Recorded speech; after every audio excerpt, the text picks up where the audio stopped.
Okay, go ahead. I'm gonna skip the stone in Mexico. Oh. Oh. Take 14. Yeah!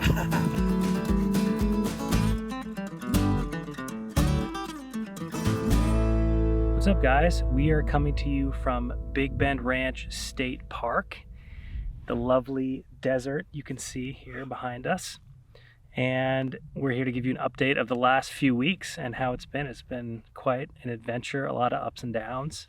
It started at Cedar Cove near Houston on the coast on Galveston Bay.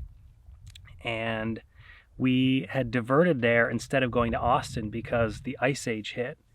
So we still ended up encountering that cold weather, and it froze our fresh tank. The campground lost power, campground lost water. So we were living out of buckets. We call it the bucket days. We were not prepared for how much of an impact this type of weather was going to have on Texas and their power grid and everything. I mean, water was shut down everywhere. Grocery stores were shut down. There was no food.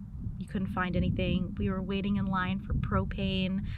We had no power. Yeah, we're built to be off-grid, so I think we did much better. And we're more fortunate than a lot of people in Texas that had pipes burst and such.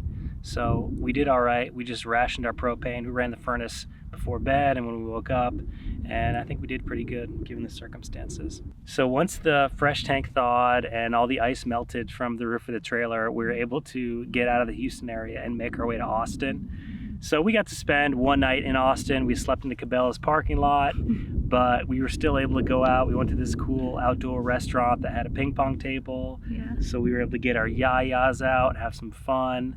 That was pretty cool, right? That was super fun. I mean, that's what we were looking for. We were looking to be able to go to some cool outdoor bars and have some good grub and just really enjoy the Austin area. So we tried to make up for it with just one night. Just walk down the highway home. Yeah. Yeah, it's not bad. The drunk highway walk back to Cabela's. Actually, and then we Thumbs up if you've never done that. We went to Walmart and we went grocery shopping after we went out drinking. Yeah, that was nice. That was awesome. But there was no food. It was pretty wild going to the grocery stores and just seeing the shelves totally empty. No produce, no meat, no milk, nothing. Like, just because they're refrigerators, they couldn't keep anything cold. We were very lucky to get food when we did. Yeah. Because a couple days later, it was even worse. So the next day, we had a 13-hour drive to get out here to Big Bend. That was a haul. Yeah. But once we got out here, we could tell it was going to be a really cool spot. If you look behind us, like, it's a 360 view around our campsite, which is just right here on the hill. Yeah, one of the reasons we decided to come to Big Bend is because it is so far out there. It takes a long time to get out here. It's a really isolated area. And at one point, it was one of the least visited national parks in the country. So we knew that if we were going to be out here in this area and we were passing through, we couldn't miss it. We had to stop. And I think it's been worth the drive. Definitely. It's been an amazing spot. So we decided to stay in Big Bend Ranch State Park, which is adjacent to Big Bend National Park. They're two separate parks. The reason we chose to stay here is because we were able to find a site that could fit our trailer. Well, kind of. We're a little over the limit, but they still let us stay.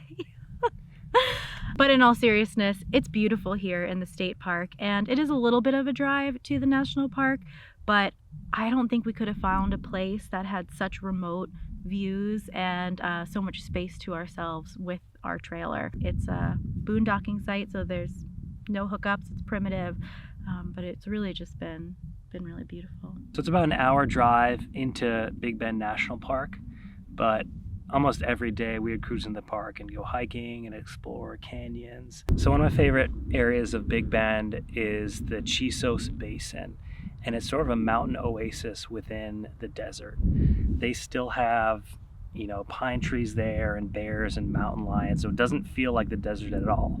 And that's because about 8,000 years ago, the desert really started drying out, and so everything dried out up to these mountains, and then inside it kind of like insulated all that flora and fauna from those really dry temperatures. So it's kind of crazy. We drove in there and it felt like you were going into Avatar or something. It was just these really tall spires and mountains and then trees around. Like we hadn't seen anything taller than 4 feet in the desert, and then you start to see these big trees. So it was pretty wild, the contrast between the desert and then this like mountainous region that you just like drive into. So we knew we needed to get a couple great hikes in while we were here. We chose to do the very popular Lost Mine Trail in the Chisos mountain area, and it was beautiful. Great views of the mountain range and the desert beyond. And the story behind the Lost Mine Trail is that when the Spanish came here in the 18th century, they enslaved the local Chisos people to mine ore in the area. And they would blindfold them and march them to the mine so the Chisos people would know where it was. Well, eventually they revolted and killed all the Spanish captors and hid the opening to the mine. So while we were hiking the trail, we had our eyes open. Did you find any yet? Oh. Unfortunately, we didn't find anything. Still not rich. We're gonna come back and do some treasure hunting with our metal detectors and everything. Full expedition mode. We also took some time around sunset to go look at the window. So the window is really cool. It's like a V-shaped opening in the mountains that kind of frames the sunset. So it's just like an incredible vista. You can see layers and layers of mountains beyond it. It was cool to learn about the history of the area as well, how the pioneers came through here, and there are a lot of remote outposts here, military or otherwise, where small communities formed in the desert and relied on each other. And we were able to explore a couple old ranches and Castellon, which was an old military installation that turned into a community of its own, sort of a trading post. It was a place where people from both nations across the Rio Grande came together to exchange goods and sort of work together. So that was a cool place to explore. Yeah, they really made a point to talk about in the historical exhibits how the isolation of this area really forced people to come together to work so that they could survive in these conditions. It's pretty harsh down here, and the Rio Grande is the one thing that really provided resources and a way to like sustain life out here. So one area we really wanted to explore was around Boquillas, which is a town right across the border in Mexico. And initially we wanted to get through the port of entry there and spend a day in Boquillas exploring and dining out. But unfortunately, due to COVID, they had closed the port of entry, so you weren't legally allowed to go across. But we were still able to explore the canyon over there, and it was absolutely gorgeous. It was this turquoise water with horses running around and this really cool trail. One of the coolest parts for me for our trip to the Boquillas Canyon was that it was completely unexpected. We did not expect that area to be so vibrant and so beautiful. I really enjoyed seeing wild horses run around for the first time. I had never experienced just having this wild animal run towards me in its natural environment, and that was really cool. Another beautiful canyon here that we explored was the Santa Elena Canyon on the other side of the park, which is also a divide between the US and Mexico. We took a short hike to go into the canyon, and we went in right around sunset time, so the canyon was glowing. It was really pretty, and you also could walk across the river there and kind of walk into Mexico. So they define... Well, now we know if you ever need to go into Mexico, on the DL, you literally spot. You literally couldn't get in. You'd have to scale like a, 300-foot wall. Yeah, it's not a big deal.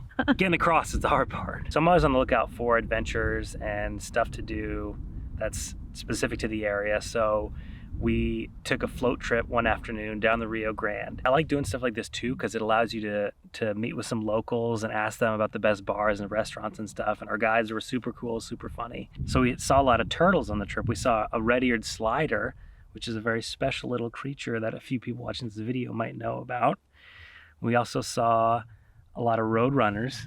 They were cute little guys. Yeah, the elusive roadrunner. Saw them. They're just like in the cartoons. We also got to see some javelinas, which are they look like little warthogs here in the desert. We saw those rooting around But they're us. friendly warthogs. They're not gonna like gore the crap out of you, rip you to shreds. Yeah. So one thing I was able to do while we were out here was put some silicone around the awning rail. So hopefully the next time it rains, it won't rain also in the bedroom. So that's gonna be an adventure. I'm almost hoping it rains so we can test this thing out and know whether or not my handiwork worked. And if not, we'll have to get a mobile RV guy to come out to take a look at it. And I'll probably have him look at our solar charge controller too. But it was good to be able to get that done and get that out of the way. So now we're headed to Marfa, Texas to take a day and explore that town. It's a bit of a drive, so we've got a driving day ahead of us. And then from there, we'll go to Las Cruces, New Mexico and use that to explore White Sands National Park.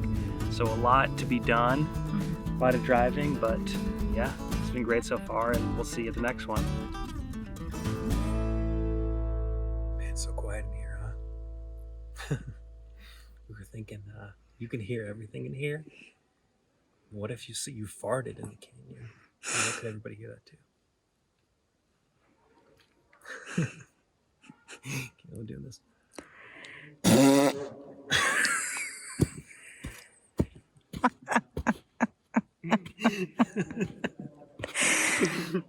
They're really classy adventurers, huh? We are. People love having us around.